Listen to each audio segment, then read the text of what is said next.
opponent, certainly an opponent that we have a lot of respect for, and figure out a way to come out of the game with a win was something that we were very happy about. I thought our team started really fast. I thought we embraced the challenge of having to go up there and be physical. I thought we did that. Obviously, getting out to a 21-point lead was huge.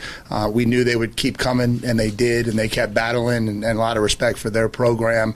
But our kids just kept fighting, and we kept finding ways to make plays. I thought we made some stops defensively at critical times in the second half. Obviously, the touchdown pass that we got to Jordan Moore was huge, and then we were able to get the big play at the end to seal it. And so very excited to walk away with a win.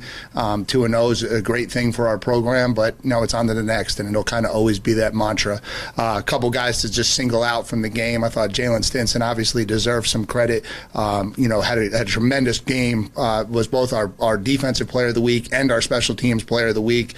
Made plays all over the field, and then obviously made the huge one to win the game. I thought Brandon Johnson played exceptionally well as in the secondary as well, and was responsible for an interception and a fumble recovery. That was really important.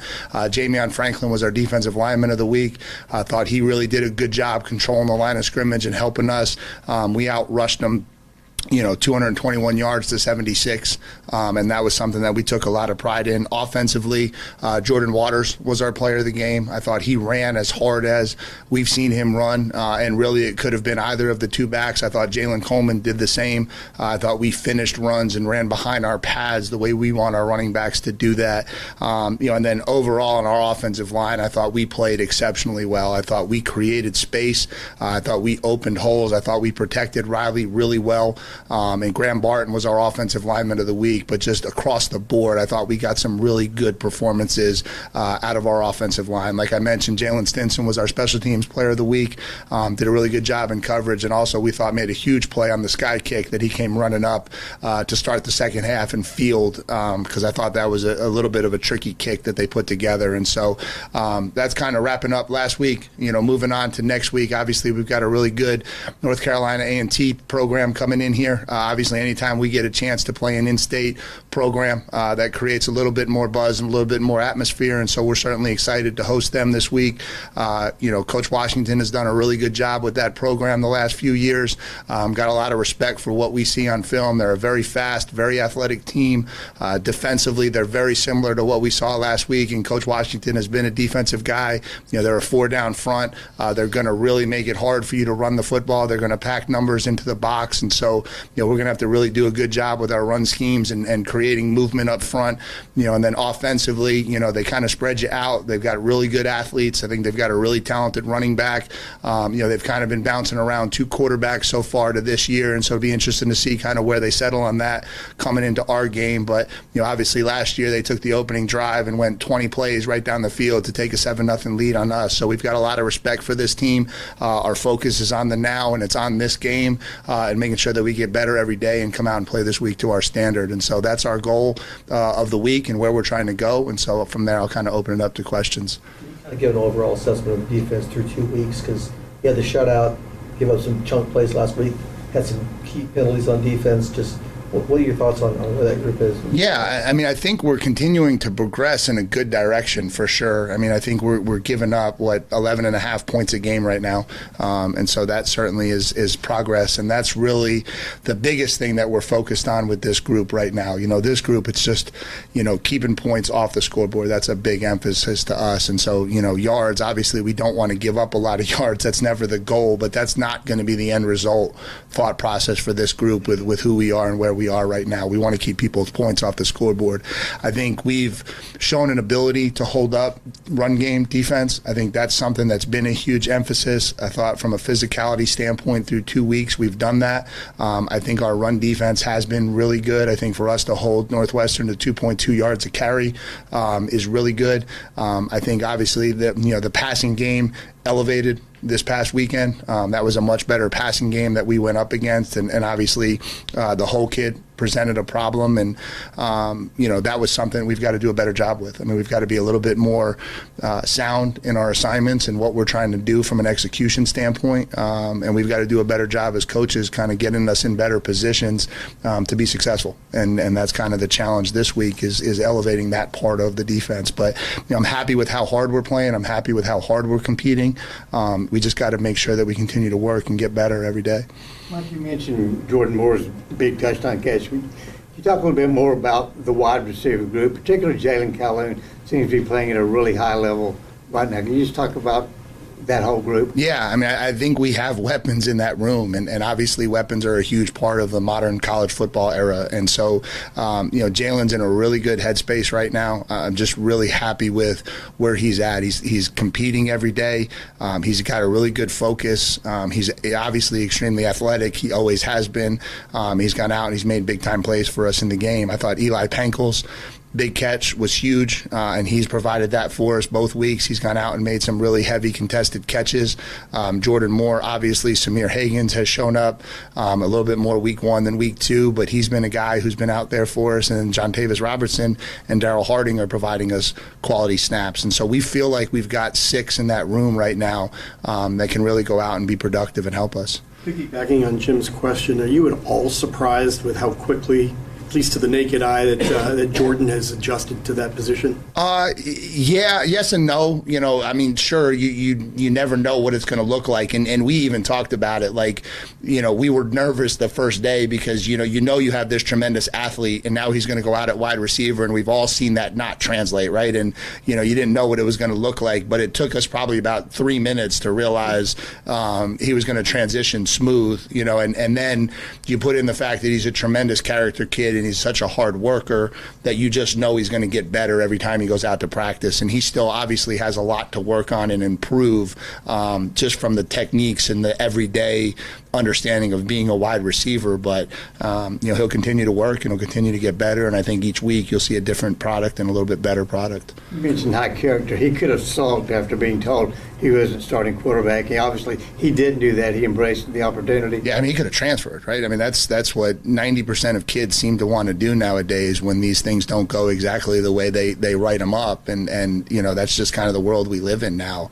And he didn't. I mean, he didn't. He jumped at the opportunity to help the team. He jumped at the opportunity to play wide receiver. And he believed in what we were talking to him about in terms of even just being the best for his future and what we see him potentially beyond college as. And so he's jumped at it, and he's done a great job. Coach, what does it do for you and the culture you're trying to build when you go into a road matchup, you beat a Big Ten team like Northwestern, and the kids come back and they're already ready for this next game?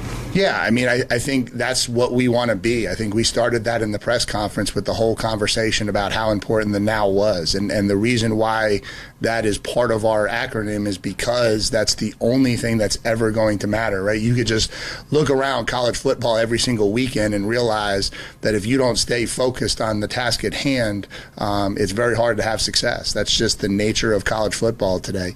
And so there's a lot of talented programs out there. A lot of times when you're 2-0, there's a lot more wrong with you than the naked eye sees. And then when you're 0-2, there's a lot more right with you than the naked eye sees. And so, every week is its own challenge, and you just got to live into it and become the best you can be. You guys seem real confident. I mean, where does that come from? Last season, you would think they would not have this confidence that they have. Is that something you can coach in them, possibly? Yeah, confidence comes from preparation, and confidence comes from how much you put into becoming the best you can become. And these kids know they've worked. I mean, you can't take away, no matter what happens week in and week out, these kids have worked for 8.5 months to get themselves ready for this season. And so we just keep reminding them of that. The work you've put in is never going to go away. And that's where confidence should come from. It shouldn't come from anything else other than you're fully prepared for the task at hand. What's the balance been with, wanting these guys to celebrate their successes, but also teaching moments of, the second half? You mentioned after the game that the second half would provide some teaching moments. Yeah, I mean, it's just an understanding that that's always going to be the case. Like, whether you win or lose in the game of football, you put on a tape when you win and you expect every play to be right, and it never will be. And there's going to be 5 or 6 plays that if they had gone another way would be the reason why you lost. And when you lose a football game, you expect to come in and see every play be wrong. And that's not what happens either. You see 3 or 4 plays where you were this close to making them and you could have won. And that's just understanding how football works and making sure that your kids understand that that's the reality. You're always this close from the result being in a different direction. And our job week in and week out is to prepare as hard as we can to make sure that those plays go in our favor, right? And I think preparation plays a role in that. I don't think what happened in that game was luck. I think Jalen Stinson played extremely hard to the end of that game and popped the ball out. And obviously that it won us a football game, but I don't think things are lucky. I think things happen because of preparation. I think we're preparing really well right now. On the offensive side of the ball, in both games, very fast starts, 24-0, 21-0, and then specifically Saturday there was about 30 minutes of game time where we just didn't put any points on the board. Yeah. What are the steps to developing more consistency, I guess, within the offensive game? Yeah, I think it's been a couple of things. I think one, obviously, the starting fast is huge, and certainly you can't sustain that, right? We can't, we scored touchdowns on our first 3 drives, and we certainly won't score a touchdown on every drive, and so there's going to be some ebbs and flows of it. I think just what we've got to do a better job of is, and we talked about this with the guys this morning, is just continuing to be comfortable doing the ordinary things and not getting bored doing what's working. I think when we hit that lull, there was a handful of plays where maybe we just didn't keep doing the things at the same level we had been doing them. I think that's where we've just got to continue to maintain our focus, continue to maintain our edge, and just keep pushing through it. And then, really the biggest lull was the second quarter. We had the back-to-back 3 and outs in the second quarter, and that was, we didn't execute real well those 2 drives. Then you go back and you look at the first drive of the second half, and we go right down the field, and we have a guy and we just don't execute the play, right? I think everybody saw that. We certainly had the ability to turn that into a touchdown, and it just didn't go our way. And then we have another drive where we get down there and we just kind of bog up a little bit, and we miss a field goal. And so there were points left on the board even when we were in a lull. I still think there were points there for us to have, and we just didn't execute at the highest level. And so I told our guys, we're 2-0, we're doing well, and we've played at about 60% of our ability at this point. And if we can continue to push, there's a chance we can do something really special. So you guys have the chance to start 3-0 for the first time since 2018 when that team started 4-0. Does that give you guys some extra motivation? What does that do for you as a head coach, knowing that you can kind of continue making some history in your first year? Yeah, no extra motivation. The reality of it is this, and I tell our guys this all the time: 2-0 puts a bigger X on your back. That's all it does. You don't get anything from an advantage standpoint going into next week as a 2-0 football team, other than you get the opponent's full attention. And so we know we're going to get the best from our opponent. That's what 2-0 gets us. And so to me, it just gets us a bigger challenge. Again, I think confidence is growing because of our preparation.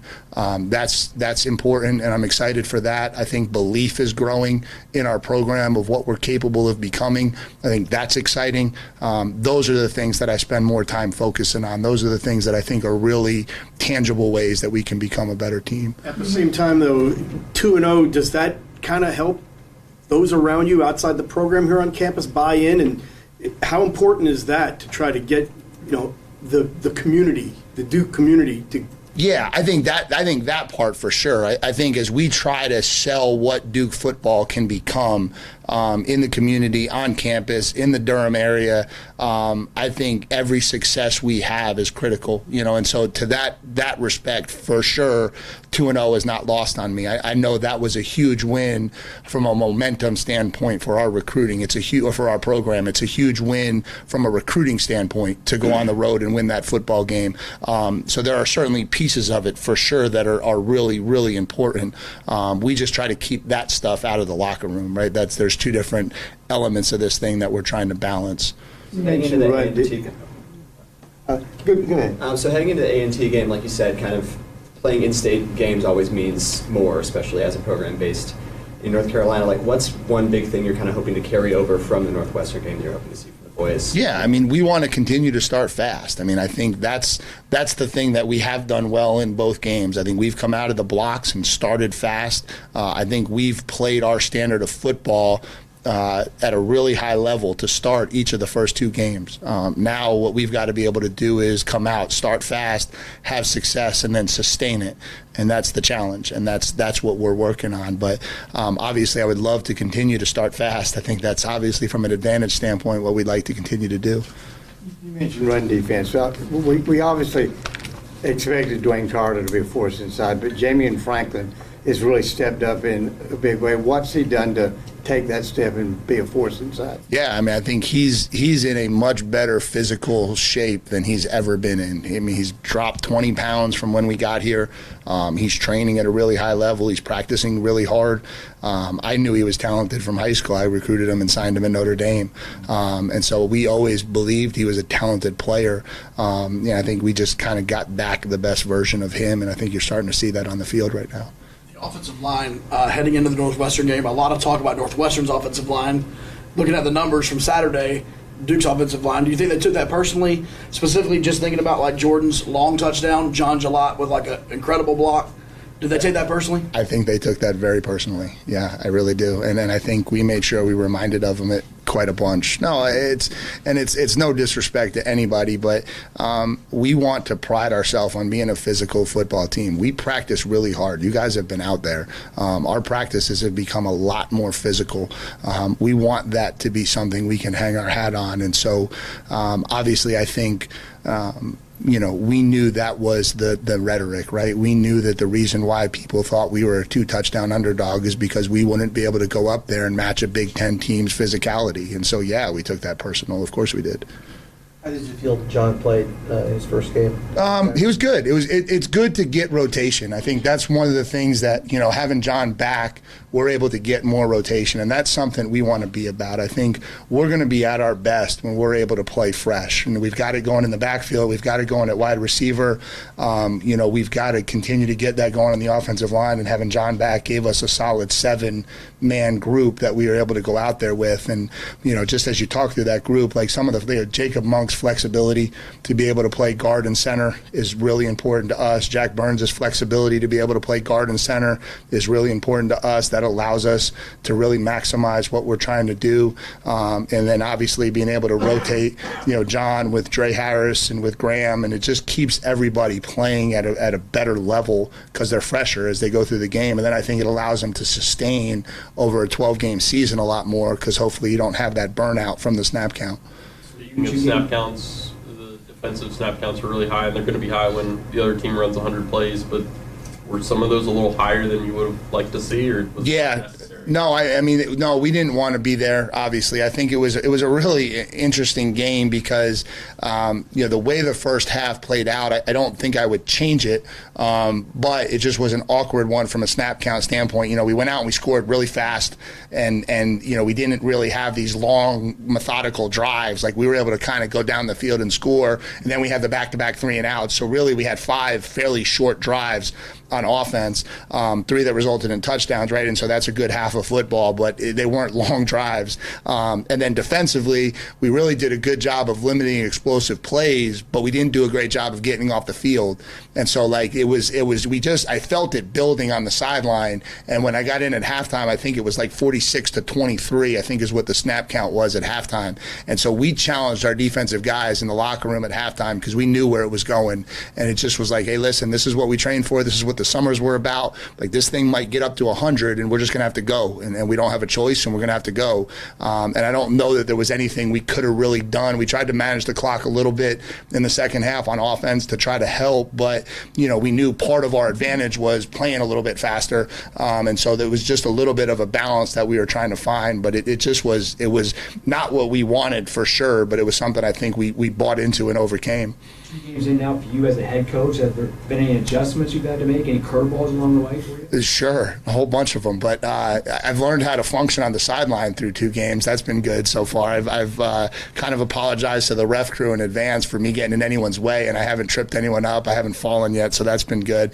No, I think, obviously it's a learning curve for me, and I'm getting into a little bit better rhythm. I think from a game management standpoint and from just being helpful on the sideline and seeing things and being a guy that can be a positive influence on what we're trying to do. So yeah, I think those would be the areas I'm kind of focused on. Mike, what is your approach to working with guys on penalties when you're dealing with film? Like in the heat of the moment, you might get mad at a call or whatever. How do you sort of point it out to them as a coaching staff? Are you very blunt with them? Do you not talk about it as much specifically after the game? How does that work? Yeah, we're just very blunt in general, and so that happens in penalties as well. I don't think beating around the bush nowadays helps a whole lot. So I think some of them, there are some technical things that we have to improve. I think we got too grabby at DB. I said that in the post-game press conference. We've got to figure out how to defend the football without grabbing.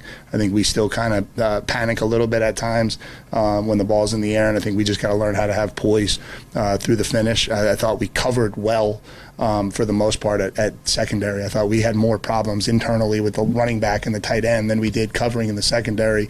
The secondary issues were more penalty driven, and I think we've just got to figure out how to, again, maintain poise through the finish. Obviously the roughing the passer penalty I thought was a call that we could learn from. I think the timing of it was good. The finish wasn't. They weren't happy with how Shaka finished it into the ground. And so, I think those are things that you try to learn from and so that you don't repeat them. But yeah, I think we attack those things as trying to figure out how to eliminate them because they're big plays in the game. How much value is there in that regard? Maybe singling a guy out, not necessarily to embarrass him, but to call him out and say, this was something you did that you've been coached not to do. No, it's never about that. Like this is a we thing, and so it's never like hey you're responsible or you. It's all about we, and we are trying to get better. So you're not trying to single anyone out. You're not trying to call anybody out, and you're not looking at anybody specifically as like, oh hey, this isn't what we want to do. You're just trying to point out what went wrong and how to correct it. And I think that's just across the board in our organization. I don't think it does any good to try to single people out for their mistakes. We want to live and own everything together as a group, and that's how we try to be. One other thing about penalties, just in a broader sense, some coaches might say it's focus. Penalties happen. Some might say it's execution of technique. I mean, do you have one? Do you think it's both? Do you think it's one more than the other as a general rule? Well, yeah, as a general rule, what you don't want is a lot of pre-snap penalties. I think pre-snap penalties show a lack of focus, right? And so if our guys are lining up off sides, if our guys are jumping off sides, if we've got a lot of motion procedures, if we're targeting people out of bounds, there's penalties like that in my opinion we have to do a really good job as coaches of not allowing to happen. We didn't have many of those. I think we had maybe one offsides on defense that we tried to jump a snap count in the 2-minute drill. But our penalties were all in flow, right? And so in flow penalties, they're going to happen, right? You're going to have competitive penalties occur in a game. Obviously, we had too many, right? And so we've got to do a better job as coaches of getting them to understand how to be competitive and not commit competitive penalties. But those ones as a coach are certainly a lot easier to manage. I was a little bit more, I felt a little bit more frustrated after the first game, to be honest with you, because I thought we had some procedural problems. I thought we jumped off sides a couple times. I thought, those to me are things that are a lot easier for you to control than, tugging on the left shirt of a receiver while you're 40 yards downfield trying to not let him catch a bomb, right? Those are a lot harder. Those are a lot more competitive. As a secondary guy, a lot of long pass plays were when Evan Hall got matched up on a linebacker. Yep. So secondary specific, a lot of pass breakups, a lot of hands. How were you pleased with the secondary on Saturday? And where's the improvement? Yeah, I thought, I said it after the game, and I think it vowed true in film. We hit the full gamut of it. I thought, we had 14 pass breakups. I thought there were times where we were tighter in coverage than we've been traditionally. I thought there were times where we were on them and really stop the passing game. Then there were times where we weren't. There were times where Hull was a problem. I mean, Hull got matched up, and they did a good job schematically of getting him matched up. And we could have done a much better job leveraging him. We could have defended screens a lot better. And then there were times in some off-yardage situations where we played some zone, and we just didn't execute it the way we would have liked to have executed. And so we've just got to do a better job of coaching them up on. And that's something that's really new to these guys. They haven't been a huge zone team, and so just trying to get them to understand how that needs to look and how the spacing on the field needs to be, and I think that was where some of the really bad spacing plays came from, was just us needing to do a better job of coaching them up on zone understanding. What are your feelings on Riley's progression from tougher opponent in week 2? He had to do more things, but what did you see from him? Yeah, I mean, I thought he played well. I thought he managed the game well. I thought, we had a different plan. I thought we had to run the ball on the road to be effective in this game, and we were able to do that. And so it wasn't quite as big in the passing game, but, he still made some plays and made some throws. And I think we had 200-yard receivers, and that's something that we're going to hang our hat on. And so, happy with the way he played and managed the game. And, we're still doing a good job of protecting the football on that side, and so that's important. Do you feel like it was karmic that Eli had the pass go through his hands and it got tipped up, and then a few minutes later Jalen caught the ball that Jordan was intended for? Yeah, I mean, there was certainly some back and forth breaks on that for sure. Like we talked about that when we were watching the film. Obviously when you win the game, they only point at the breaks you got. Certainly that was a very unlucky interception on our part. It was a deflection that then pops off Eli's head, and that's really what keeps the play alive to allow for it to become an interception. And credit to their kid, he kept fighting and kept playing, and he made the play. And then the flip side of that is credit to Jalen Calhoun, because on a ball that's not thrown to him, he keeps competing and he keeps fighting, and a ball gets deflected and he runs underneath it and makes a play. And so those things tend to balance out a lot more than people think they do over the course of a game. Coaches move around a lot. You know that obviously better than anybody else in this room, but a number of your coaches spent some time in Evanston, I think particularly Coach Cushing, I think 18 years. Was it a weird dynamic having all these guys going back to the place where they'd coached at? Yeah, it's not really a weird dynamic. It's certainly emotional for them, and for Coach Cushing in particular, because he's from Chicago, his wife's from Chicago, he coached at Northwestern for 15 years.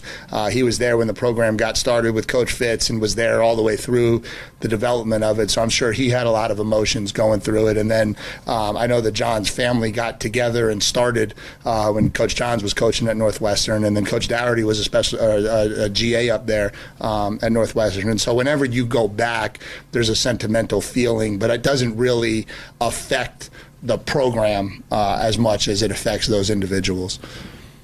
Considering where you were previously, what was your reaction to the Appalachian State A&M result? None.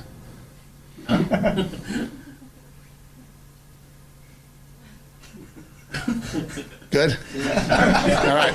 Thanks, guys. On that note, I was trying to think of something. Appreciate you guys. Thanks, guys. Good seeing you.